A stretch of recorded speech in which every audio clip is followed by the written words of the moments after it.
మహబూబాబాద్ జిల్లా కేంద్రంలోని MLA camp కార్యాలయంలో లబ్ధిదారులకు కళ్యాణ లక్ష్మి షాదీ ముబారక్ చెక్కులను ఎమ్మెల్యే మురళీ నాయక్తో కలిసి ఎంపీ బలరాం నాయక్ పంపిణీ చేశారు.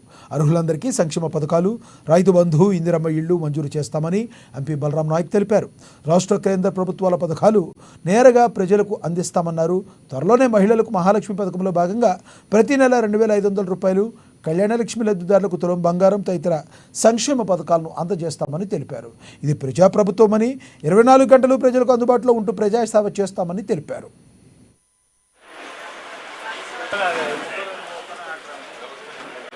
కొన్ని గవర్నమెంట్ ఆఫ్ ఇండియా నుంచి కూడా వస్తాయి. మీకు ఇందిరమ్మ ఇల్లు తప్పకుండా వస్తుంది, పెన్షన్ అనేది తప్పకుండా వస్తుంది. మొన్న రుణమాఫీ కూడా దాదాపు గౌరవనీయ ముఖ్యమంత్రి గారు 2 లక్షల రూపాయలు రుణమాఫీ కూడా చేయడం జరిగింది. కాబట్టి ఇవన్నీ కూడా రైతు బంధు కూడా మీకు ఎలక్షన్ కన్నా ముందు కూడా వేయడం జరిగింది, తర్వాత కూడా వేయడం జరిగింది ఎంపీ ఎలక్షన్ కన్నా ముందు. కాబట్టి మీరు అన్ని కూడా గమనించాలి. స్టేట్ స్కీమ్స్ ఎవరు మాట్లాడినా మీరు నమ్మవద్దు. సెంట్రల్ లా స్టేట్ లో వచ్చిన స్కీములు మొత్తం ప్రజలకే అందజేస్తారు తప్ప డైరెక్ట్ ఎవరికి ఇచ్చేది లేదు ప్రజాప్రతినిధులకు. మేమేందంటే వచ్చినది మీకు చెప్పడానికే మేము ఉన్నాం తప్ప ఇంకోటి లేదు. వచ్చే ఏదైనా కొత్త స్కీములు పట్టుకొచ్చి రోడ్లు కానీ